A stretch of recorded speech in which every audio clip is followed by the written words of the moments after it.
Olá, eu sou o professor Pablo Teru e esse é o terceiro e último vídeo sobre a prova de Deus, segundo o filósofo René Descartes.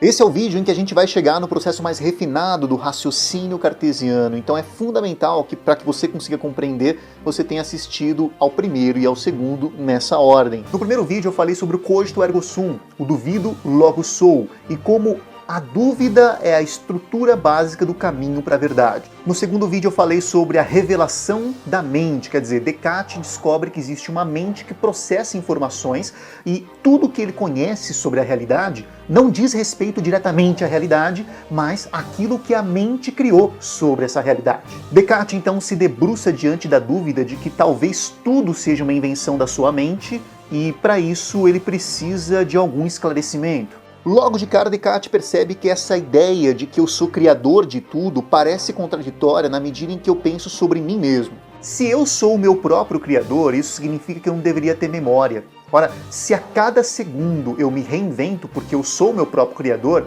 eu não devo nenhuma fidelidade àquilo que eu era. Portanto, a cada segundo eu sou um cara diferente. E isso é uma contradição, porque eu tenho memória, eu me lembro de coisas que eu vivi, e mais, eu mantenho mais ou menos uma regularidade sobre aquilo que eu sou hoje em relação àquilo que eu vivi. Como a grande questão aqui é sobre o processo de criação, Descartes vai recorrer à ideia de causalidade, à ideia aristotélica de causalidade. A metafísica da causalidade aristotélica seria tema para um outro vídeo, então não vou me dedicar a uma discussão sobre essa metafísica aristotélica da causalidade. A ideia aqui é simplesmente a gente aplicar a causalidade aristotélica. Essa causalidade diz basicamente que tudo é efeito de alguma causa, não existe nada que possa surgir do nada. E para Descartes isso parece um ponto muito firme de lógica, Tudo é produzido por alguma coisa que anteveio, que veio antes. E agora Descartes vai definir a ideia de perfeição. Lá no primeiro vídeo eu já tinha feito esse alerta que eu vou reforçar aqui. Toda vez que a gente lê um filósofo, a gente tem que ter um cuidado sobre os termos que ele utiliza, porque a gente não pode utilizar o nosso dicionário contemporâneo, atual, para decodificar algumas informações, alguns conceitos que talvez não tenham o mesmo significado na época em que foi escrito. E isso se encaixa ao conceito de perfeição. Perfeição para Descartes nada tem a ver com aquilo que é bonito, nada tem a ver com aquilo que é harmônico, nada tem a ver com aquilo que se encaixa. Perfeição para Descartes é uma fidelidade àquilo que é real. Em outras palavras, para a gente entender isso de uma forma didática, imagine que você tenha 5 pessoas, onde a primeira vai olhar um objeto, por exemplo, um carro. Ela vai olhar um carro. E ela vai ter o compromisso de pegar um papel e desenhar aquilo que ela viu. Essa primeira pessoa, então, pega o desenho que ela fez do carro e mostra para a segunda pessoa. Perceba que a ideia é que essa primeira pessoa não possa falar nada. A única forma de transferir informação é através do desenho que ela fez. A segunda pessoa olha para o desenho e ganha um papel, um lápis, e pode fazer um outro desenho representando aquilo que a primeira pessoa mostrou para ela. E assim sucessivamente, a segunda mostra para a terceira para a quarta para a quinta. Aonde é que entra a perfeição cartesiana aí? Perceba que a ideia de perfeição nada tem a ver com a qualidade estética do desenho. A quarta pessoa, por exemplo, pode produzir um desenho super simétrico, com cores magníficas, com um tracejado, detalhista. No entanto, esse desenho, segundo Descartes, pode ser imperfeito. Aliás, é imperfeito, porque esse desenho provavelmente já não tem mais nada a ver com o carro real que foi visto apenas pela primeira pessoa. Em outras palavras, a cada processo criativo você tem inevitavelmente uma perda de perfeição ou uma imperfeição se propagando. Parece claro que a única pessoa que tem acesso à perfeição foi a que fez o primeiro desenho. As outras pessoas não tiveram acesso a essa perfeição, ou melhor dizendo, tiveram um acesso restrito, um acesso limitado, cada vez mais limitado à perfeição. E olha que interessante, porque Descartes vai ressaltar que, por exemplo, a terceira pessoa jamais vai poder reconhecer a imperfeição do desenho da primeira pessoa. E é lógico isso, porque para conseguir representar uma imperfeição, você tem que ter acesso à perfeição, quer dizer, ao que seria o carro real. Como essa terceira pessoa nunca viu o carro real, ela não vai saber se o desenho da primeira pessoa está sendo fiel ou não ao que é o carro. Portanto, só é possível reconhecer a imperfeição se você tiver alguma perfeição.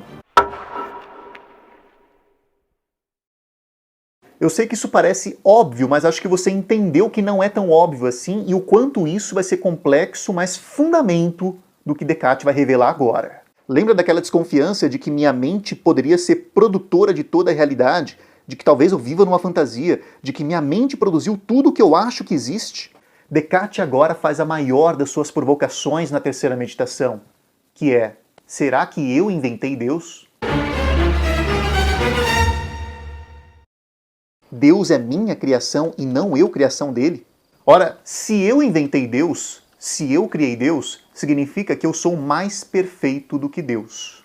Perceba que mais perfeito aqui não é um pleonasmo, não é uma redundância, né? O conceito de perfeição está atrelado à fidelidade e à realidade. Ser mais perfeito é ser mais fiel à realidade. Se eu criei Deus, eu sou mais fiel à realidade do que Deus. Se eu criei Deus, eu sou mais perfeito do que Deus. No entanto, é flagrante que existem imperfeições em mim e eu as reconheço. Lá no primeiro vídeo eu falei das imperfeições sensoriais, mas além delas também existem as imperfeições racionais. Ora, eu sei que o tempo todo eu cometo erros de raciocínio, inclusive erros matemáticos. Eu erro em contas, eu erro em teoremas, eu erro na aplicação de um teorema para a resolução de um problema. Portanto, o meu próprio raciocínio está sujeito a uma imperfeição. É flagrante que eu sou imperfeito. Sendo eu imperfeito, eu não posso ser mais perfeito que Deus. E assim sendo, se eu não criei Deus e tudo é criado por alguma coisa, pelo princípio de causalidade, eu não criei Deus, portanto, Deus me criou. E se eu existo e fui criado por Deus,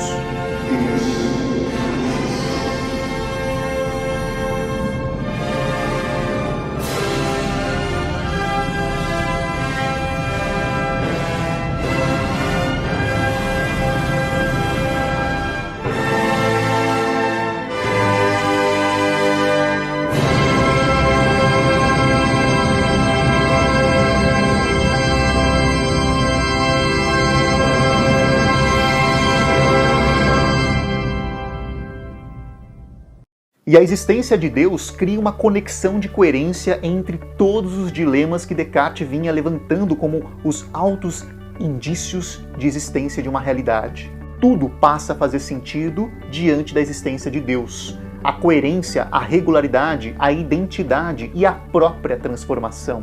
Deus é o criador de todas as coisas, portanto Deus é eterno. Deus, sendo o criador de todas as coisas, é o detentor da perfeição. Deus é a pura manifestação da perfeição. E na medida em que Deus cria as coisas, ele deixa a sua assinatura de perfeição.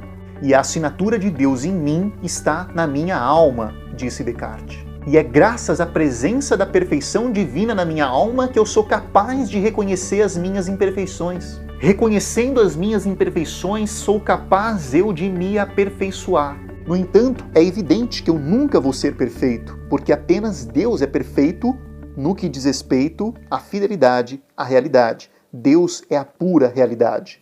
Bem, eu espero que você tenha entendido a profundidade dessa reflexão cartesiana, independentemente da sua fé ou não fé, porque essa filosofia que te levou à conclusão sobre a existência de Deus, segundo Descartes, ela tem a ver apenas com uma operação lógica, uma operação de pensamento, de raciocínio. E isso não depende de você acreditar teologicamente, religiosamente na existência ou não de Deus, porque essa descrição que eu fiz não diz respeito à religiosidade, apenas a uma concepção filosófica.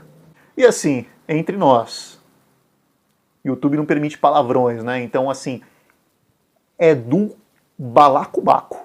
Se você não se emocionou com isso, se isso não te tocou a alma no que diz respeito à alma cartesiana de raciocínio,